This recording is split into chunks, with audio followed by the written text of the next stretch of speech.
अस्सलाम दोस्तों, मेरा नाम है फ़रहद। आप लोग देख रहे हैं मेरा चैनल फ़रहद वर्ल्ड। आज एक बार फिर मेरे साथ हैं जनाब अनवर अब्बास नकवी। पाकिस्तान की सियासत के हवाले से, पाकिस्तान में जिस तरह सियासत में आज एक बहुत ही गन मचा हुआ है, जिस तरह से एक दूसरे के खिलाफ ज़ुबान इस्तेमाल की जा रही है, उसके हवाले से और धरने के हवाले से, जो इमरान खान का धरना अभी उन्होंने वो देने की कोशिश की और वो धरना एक तरीके से नाकाम हुआ। जैसे कि अनवर अब्बास नकवी ने कहा था कि धरने से कोई हुकूमत नहीं गिरती, उनको चाहिए कि जाके पार्लियामेंट में जाके बैठें। इस हवाले से कुछ छोटी सी गुफ्तगू आज एक बार फिर।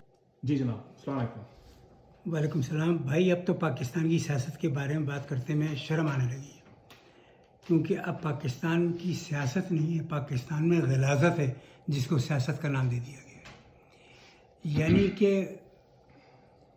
चोरी चकारी मुजरिमान मिनिस्टर बने हुए हैं, प्राइम मिनिस्टर बने हुए हैं, चीफ मिनिस्टर बन रहे हैं। 60% वो लोग हैं जो बेल पर हैं, वो हुकूमत में, वो तो सब एक तरफ की है।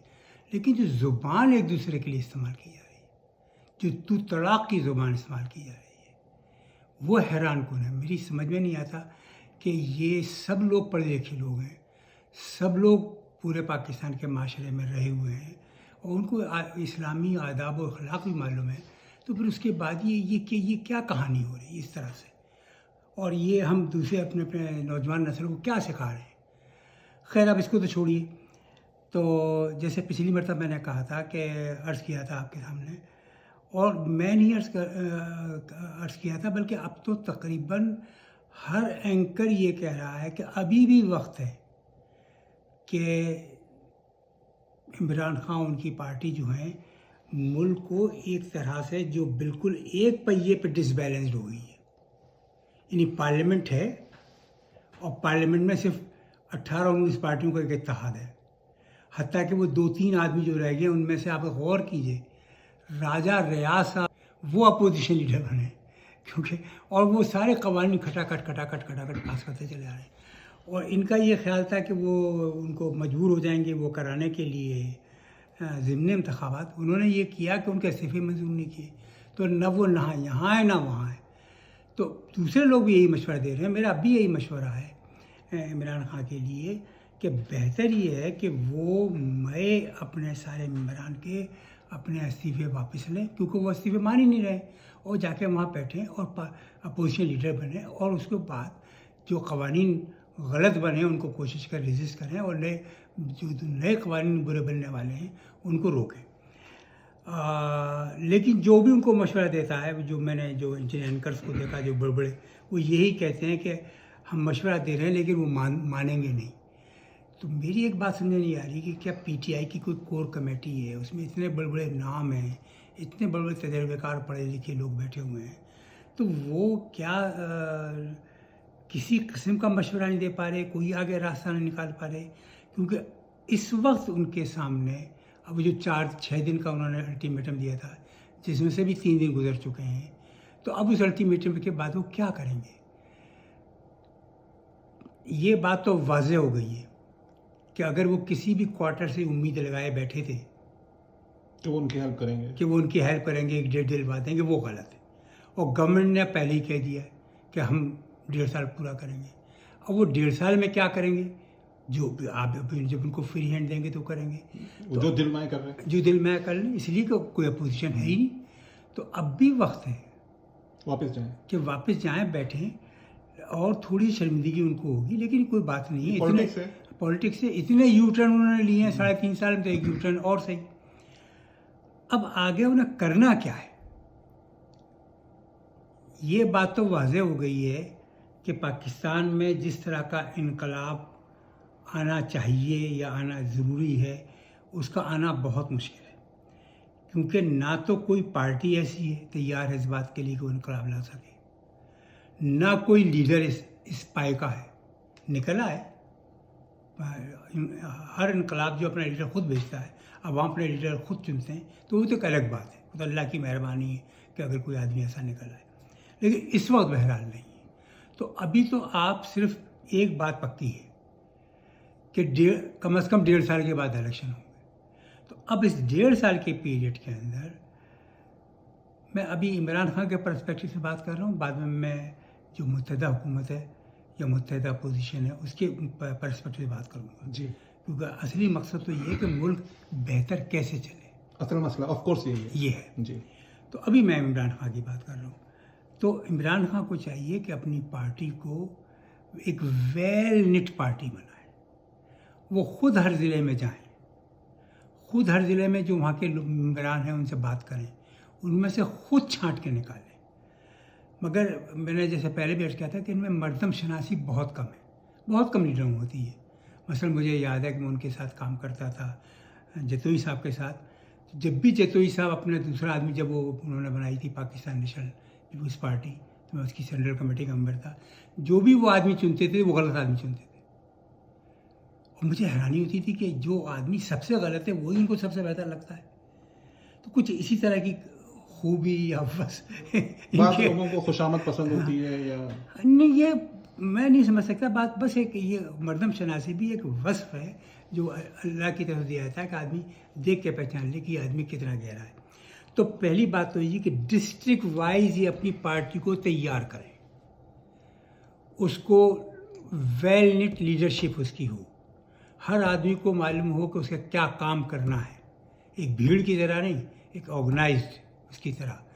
اور اس کے علاوہ ان کی ٹریننگ کا انتظام ہونا چاہیے. مطلب جو بھی پی ٹی آئی کی آئیڈیالوجی ہے، نظریاتی ٹریننگ، ہاں، اس کی ٹریننگ کا انتظام ہونا چاہیے. اور اس میں وہ کوشش یہ کرے 2-3-4 باتوں کی. پہلی بات ہے، پہلی بات تو وہ صوبائیت کے خلاف جائے ٹوٹل. صحیح. دوسری بات یہ کہ وہ کھل کر بیان کریں کہ اگر وہ حکومت میں آئے تو پہلے ہاتھ میں سب کچھ نہ کہیں تو کم از کم یہ ضرور کہیں کہ وہ سرداری، خانی اور وڈیرا نظام ختم کریں، جاگیردارانہ نظام ختم کریں. کیونکہ پاکستان ترقی کر ہی نہیں سکتا بھائی. 21ویں صدی میں 18ویں صدی کا نظام کیسے چل سکتا ہے؟ فیوڈل لارڈز کا. ہاں، کیسے چل سکتا ہے؟ تو یہ ایک ایسا کام ہے. میں سوشلزم کی بات نہیں کر رہا ہوں، میں یہ نہیں کہہ رہا ہوں کہ آپ کمیونزم نافذ کر دیں. بنگلہ دیش کر چکا ہے. ہاں، تو آپ یہ کام ختم کریں اور بڑے بڑے مکانوں کے اوپر ہیوی ٹیکسز لگائیں. کیونکہ اور ایک بات میں کہوں، 10 سال پہلے، 15 سال، 20 سال پہلے ایک ہمارے پاس ٹیکس تھا، ویلتھ ٹیکس. تو وہ ویلتھ ٹیکس کو دوبارہ نافذ کریں، لیکن اس کو اس طرح سے، وہ تو بہت ایک مائنر فارم میں تھا کہ اس کا یہ، اور ایگزمپشنس لاتعداد، مطلب ساری ایگریکلچر لینڈ ایگزمپٹ تھی. ایگریکلچر لینڈ پہ اگر کوئی فیکٹری بنی ہے تو بھی وہ بھی ایگزمپٹ تھی.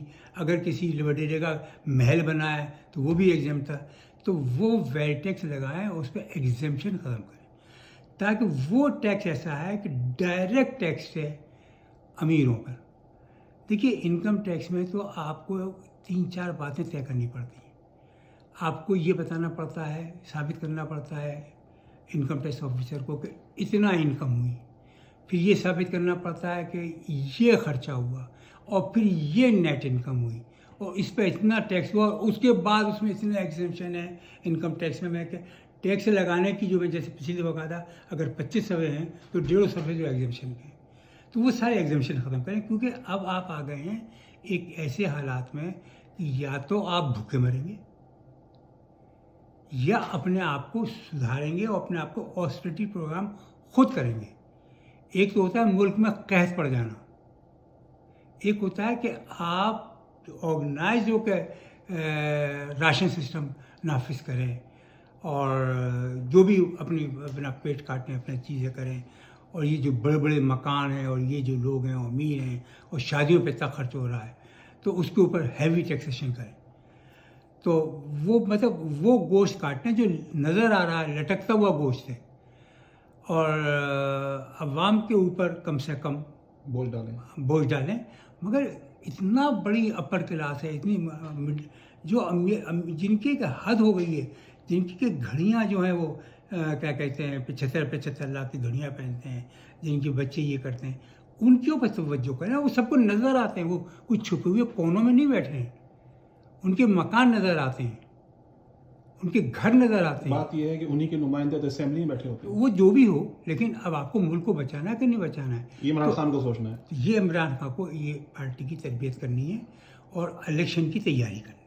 پورے 1.5 سال الیکشن کی تیاری کریں، اور ابھی سے بتا دیں ایک آدمی کو چن کے کہ یہ رائڈنگ تمہاری ہے، सॉरी मैंने राइटिंग गलत कहा, कैनेडियन लफ्ज़ है, ये कॉन्स्टिट्यूंसी तुम्हारी है, ये तुम्हें काम करना है, नहीं करोगे तो हम तुम्हें हटा देंगे, दूसरे आदमी को लाएंगे। और आज से वो लोग काम पे लग जाए ताकि वो जीत सके। अब उसका जो नतीजा निकलेगा वो तो उनकी मेहनत पर और उनके साथियों पर उस पर, लेकिन मिट्टी ज़रख़ेज़ है, लोग उनके साथ जाने को तैयार हैं। लोगों को बात ये समझ में आ गई है कि उनके पास दो ही चॉइसेस हैं कि या तो वो ग़ुलामी करें वर्ल्ड बैंक की और IMF की और वेस्टर्न कंट्रीज, या अपने आप के लिए लड़ें, या अपने लिए लड़ें और अपने अखराजात को कम करें, अपने टैक्सेस को बढ़ाएं वगैरह वगैरह। अब मैं थोड़ी सी बात करना चाहूँगा इन लोगों के लिए जो हुकूमत में आए जी, शहबाज शरीफ, नवाज शरीफ, भाई तुम भी पाकिस्तानी हो, तुम भी पाकिस्तान की प्रोडक्ट हो, सरदारी तुम भी पाकिस्तान की प्रोडक्ट हो, तुम्हारी अपनी यहाँ तुम यहाँ पैदा हुए हो, तुम्हारा सारा ख़ानदान यहाँ पैदा हुआ है और तुम यहाँ से कहीं नहीं जाओगे। तो एक दफ़ा खुदा के लिए ज़रा गौर करो, तुमने ठीक है कि 100-200 अरब डॉलर यहाँ से चोरी चकारी करके बाहर निकाल दी। आप पे इल्ज़ाम है ये? इल्ज़ाम है जी। आप कहें कि नहीं भाई इतने नहीं हैं, कुछ भी आप कहें कुछ भी नहीं है, लेकिन फिर भी एक एक मुझे तो हैरानी होती है। आप गौर करें जनाब फरज साहब, तो $1 बिलियन के लिए ये लोग तरस रहे हैं। $1 बिलियन तो मेरा कराची टोरंटो का कोई एक पाकिस्तानी दे देगा अगर उसे मालूम हो जाए कि ये सही जगह जाएगा, ये दोबारा लोग खा नहीं लेंगे। जी। मैंने उनको ऑफ़र किया था काउंसिल जनरल को और यहाँ के हाई कमिश्नर को कि आप मुझे बताएं कि जितना पाकिस्तान के ऊपर लोन है उसमें कनाडा का शेयर कितना है, और आप कनेडियन गवर्नमेंट से एग्रीमेंट करें। मैंने उनसे कहा था मैं वायदा करता हूँ, और आज मैं होशो आवाज़ कह रहा हूँ, मैं आज वायदा करता हूँ कि 1-2 साल के अंदर कैनेडियन पाकिस्तानी वो रुपया कनाडा की गवर्नमेंट को वापस कर देंगे, बशर्ते, मगर उनको नहीं वापस करेंगे क्योंकि उन्हें मालूम है कि जैसे पहले खाते चले आए वो खाते रहे। तो और सारे मुल्क के पाकिस्तानी कर सकते हैं। आखिर एक बुरा वक्त मुल्क पर आया है हमारे ऊपर, बहुत बुरा, और हम उन्हीं के मुल्क की प्रोडक्ट। आज हम यहाँ बैठे हुए हैं तो इसलिए बैठे हुए हैं कि हम पाकिस्तानी हैं जी, वरना हमें कौन पूछा है यहाँ पर, कनाडा। तो कनाडा में बैठे हुए हैं। तो एक अब इनके लिए है कि भाई खुदा के लिए तुमने पैसा कमा लिया, मैं लफ्ज़ इस्तेमाल करूँगा, गू खाने की भी एक हद होती है। कितना खाओगे, क्या करोगे, कहाँ लेके जाएंगे, कहाँ लेके जाओगे, वहीं रह जाएगा।